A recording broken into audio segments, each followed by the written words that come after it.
Hello, welcome to the third part of the chapter in the Kingdom of Fools. We'll start exactly from where we stopped in the second part.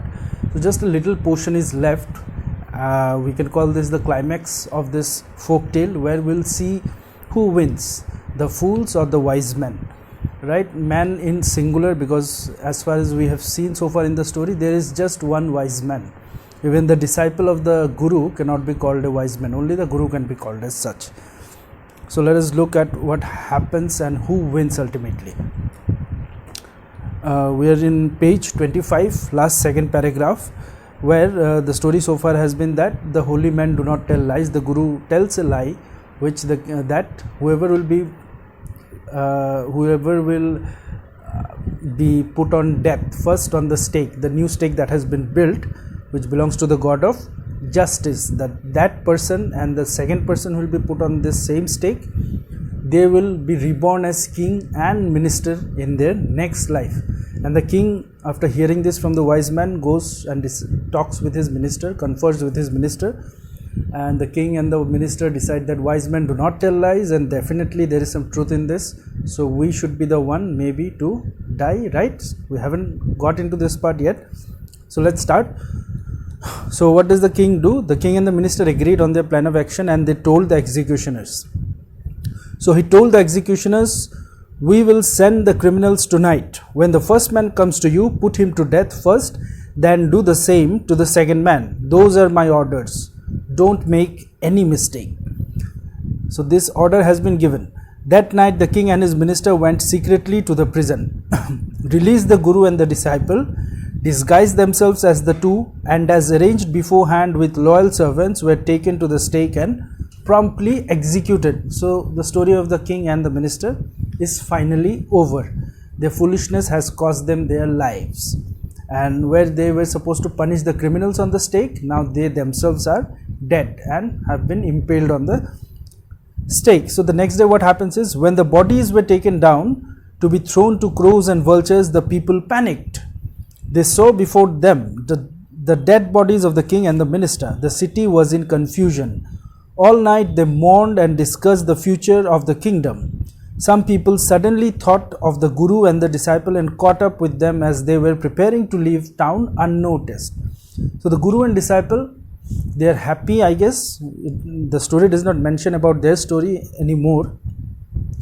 So they are planning to leave the town unnoticed, okay, because they don't want any more interaction with the fools in these kingdoms.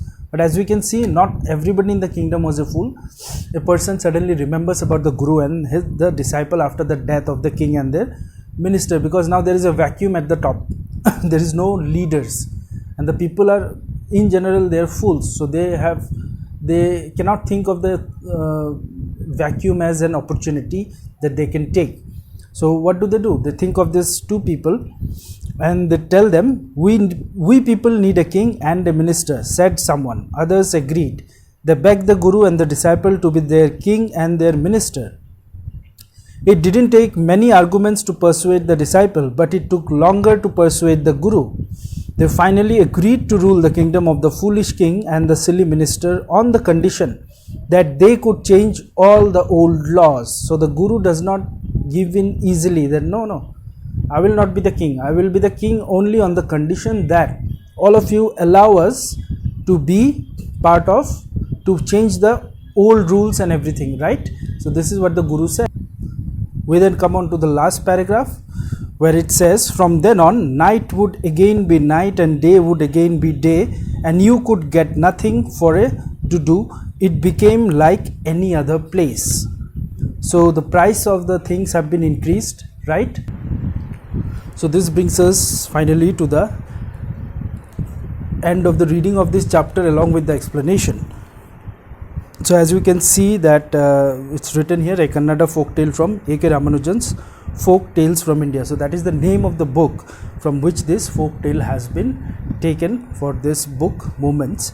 And of course you have underlined the words that I have asked you to underline. So basically what we say is that wisdom is very helpful in life, in real life situations. Although it is a folk tale, although you will not face situations where you might have life and death situations, but again you may never be sure. Sometimes foolish people do things, happen somewhere in some parts of the country on some unfortunate days. So it's better to have some wisdom and some knowledge about how to deal with certain situations in life. So this is the basic thing that we learn from this story. So now let's jump in straight to the question and answers. As you can see, there are 6 question and answers given in the chapter end part. Before that you have the glossary.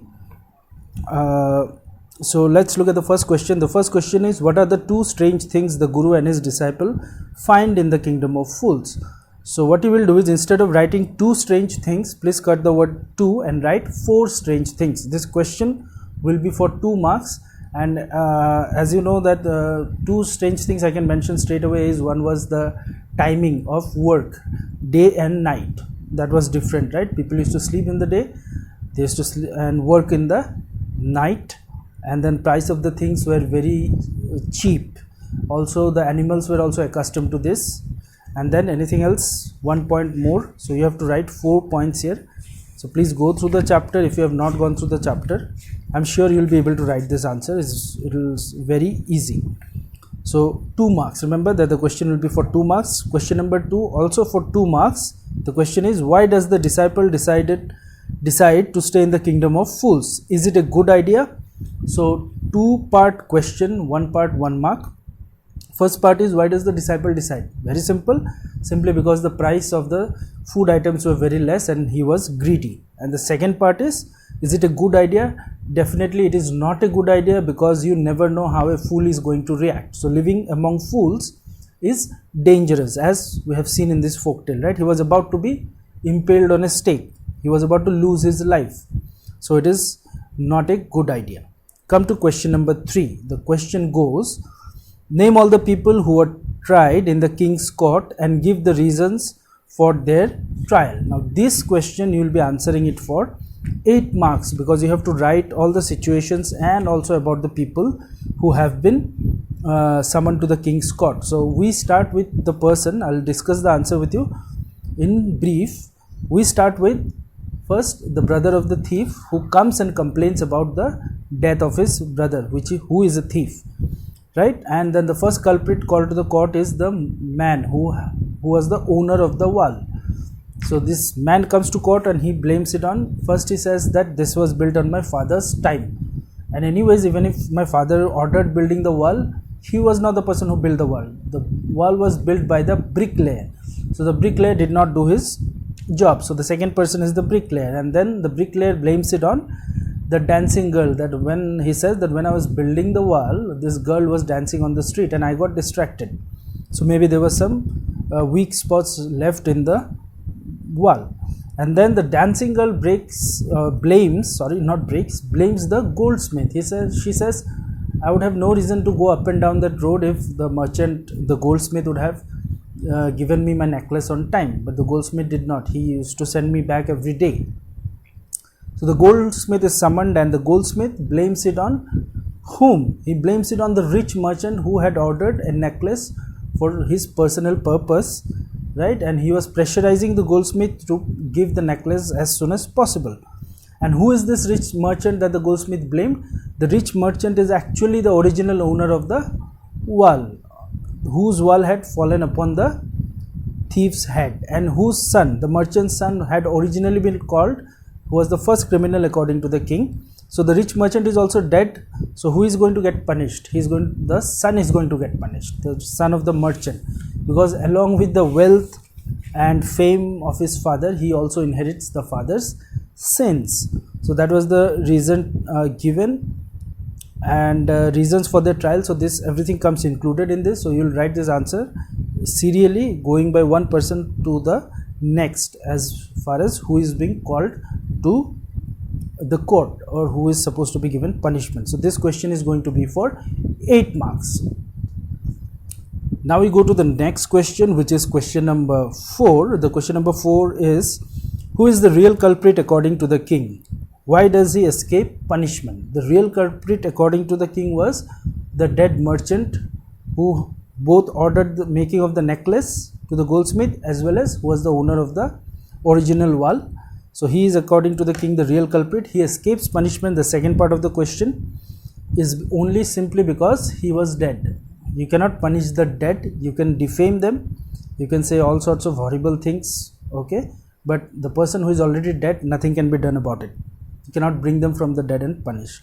So this question is very simple and easy. Again, this question is also going to be for 2 marks. Moving on to question number 5. What are the Guru's words of wisdom? When does the disciple remember them? The Guru's words of wisdom. So you will find this answer in the first part of the story, where the Guru, when they reach the kingdom and they see all these strange things happening in the kingdom, the Guru says, this is a kingdom of fools and we should not stay near fools because they are dangerous. They don't understand logic. Right? So these were the words of wisdom that he had spoken to the disciple. And when does the disciple remember them? The disciple remembers them when he was sentenced to death by the king. Okay, just before he was about to be impaled, when he had no option to get out of the mess, then he remembered his wise Guru. And what did the Guru do? The Guru also remembered that in a vision, he saw in a vision that his disciple needs him and is calling for his help. So this question also for 2 marks, short and simple. Now when I say 2 marks, remember word limit again, I will remind you, it is 30 to 40 words, whereas for question number 8, that is 8 marks question, not question number 8 marks question, the word limit is 100 to 150 words. Coming to the last question, which is question number 6. How does the Guru manage to save his disciples' life?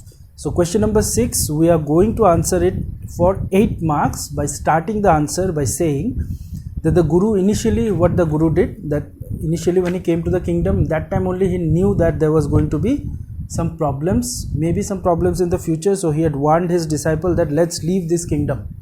But due to his greed, the disciple decided, no, I'm going to stay in this kingdom. I'm going to eat all the food I can because the price is so cheap. That was the first attempt the Guru made. And then the second one, you'll have to write a bit longer answer, where you have to mention how the Guru tricked the king and the minister and made them kill themselves, basically made them kill themselves.